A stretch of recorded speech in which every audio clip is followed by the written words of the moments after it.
अस्सलाम वालेकुम। Lecture number 25, chapter number 12, statistical inference estimation.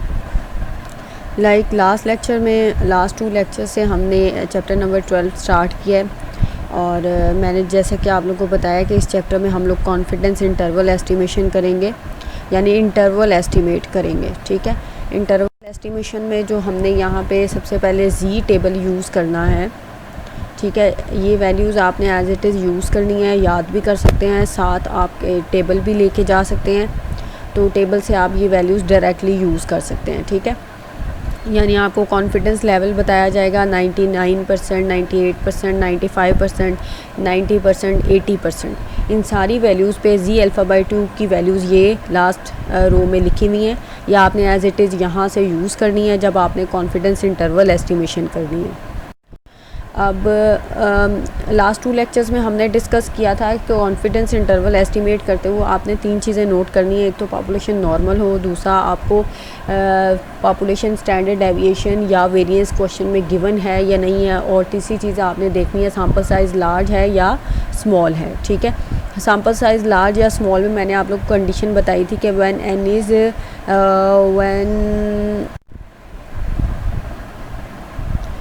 N जो है सैम्पल साइज़ लार्ज कब होता है, when n is greater than equals to 30। ठीक है, और एन हम लोग सैम्पल साइज़ हम लोग स्मॉल कब कंसीडर करते हैं, when n is less than 30। Large और स्मॉल सैम्पल की ये कंडीशंस हैं। इसको हम लोग लार्ज कंसीडर करते हैं और इसको हम लोग स्मॉल कंसीडर करते हैं।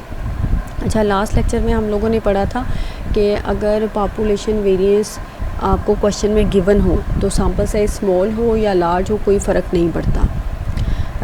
अब हम लोग पढ़ने जा रहे हैं कि when population variance is unknown but sample size is large. अच्छा, जब पॉपुलेशन वेरिएंस आपको क्वेश्चन में गिवन नहीं होता तब उस दोनों केसेस फ़र्क होते हैं, यानी स्मॉल सैम्पल के लिए कैसे हम लोग डील करते हैं और लार्ज सैम्पल के लिए कैसे करते हैं। लार्ज सैम्पल के लिए हम लोग अभी डिस्कस कर रहे हैं, स्मॉल सैम्पल के लिए मैं इस चैप्टर के एंड पे हम लोग इसको डिस्कस करेंगे। When population variance is unknown and sample size is small, ये केस हम लोग लास्ट में डिस्कस करेंगे। अभी हम लोग जस्ट ये वाला केस डिस्कस कर रहे हैं, when sigma is unknown but sample size is large.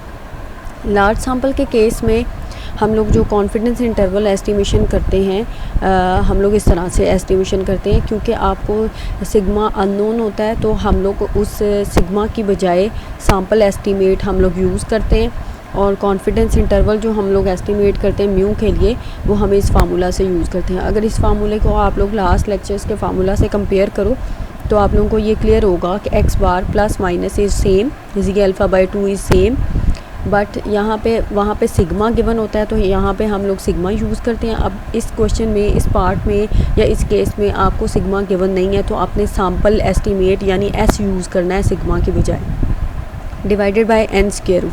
So the difference is only sigma और एस का डिफरेंस आ रहा है। ठीक है, अब हम इसकी एग्जांपल की तरफ मूव करते हैं।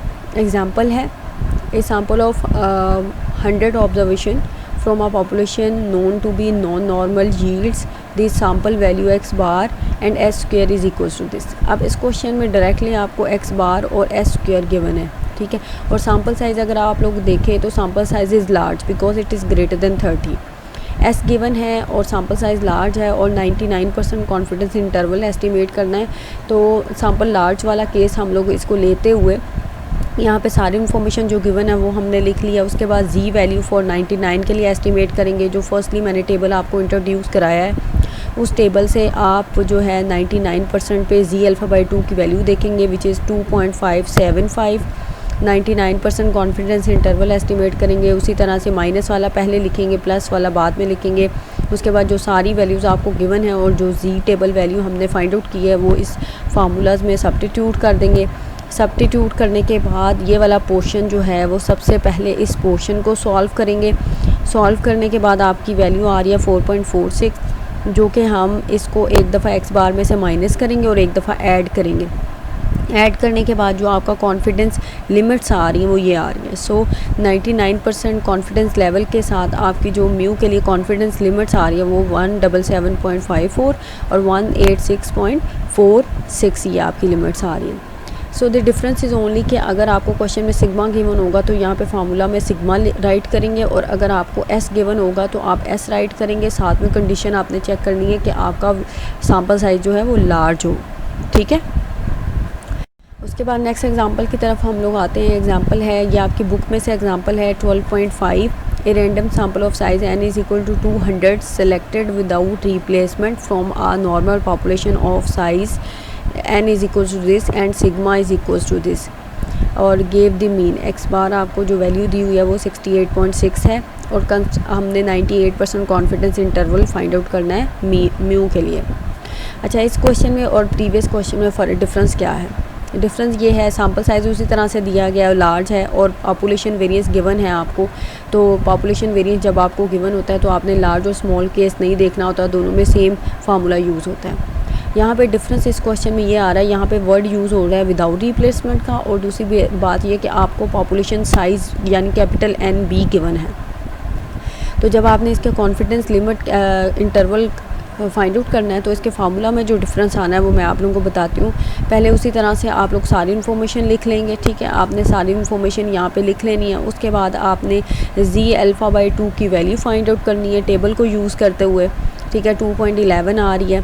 उसके बाद 98% कॉन्फिडेंस इंटरवल उसी तरह से लिखेंगे आप x bar minus z∝/2 sigma divided by n square root, और साथ में ये आपका फैक्टर आएगा। इस फैक्टर से आप लोग पहले फेमिलियर हैं, इसको फाइनाइट कोरेक्शन फैक्टर कहते हैं। जब आपको कैपिटल N क्वेश्चन में गिवन होगा तो आपने उसे यूज़ करना है, यानी कॉन्फिडेंस लिमिट सेम है लेकिन साथ में आपका ये फाइनाइट कोरेक्शन फैक्टर आ रहा है, ठीक है।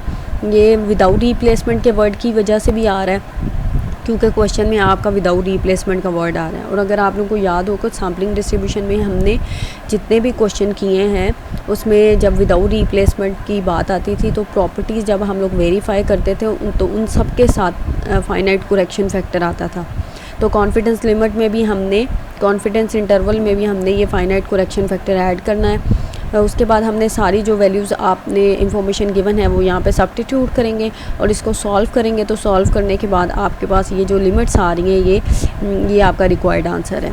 यानी mu is expected to lie 68.411 से लेकर 68.798 विद कॉन्फिडेंस एट 98%। ये आपकी कॉन्फिडेंस लिमिट्स हैं, ठीक है। और इस पे आपका आंसर ये आ रहा है। उसके बाद लास्ट में आपका होमवर्क आ जाता है। होमवर्क में आपके सारे ये एक्सरसाइज के क्वेश्चन हैं, इनकी आपने प्रैक्टिस करनी है। ये इन्हीं टॉपिक से रेलिवेंट है, ठीक है। और इनमें अगर कोई प्रॉब्लम आती है या कोई भी मसला आता है तो वो फिर आप देन मेरे से व्हाट्सएप ग्रुप में कंसल्ट कर लें या पूछ सकते हैं, ठीक है।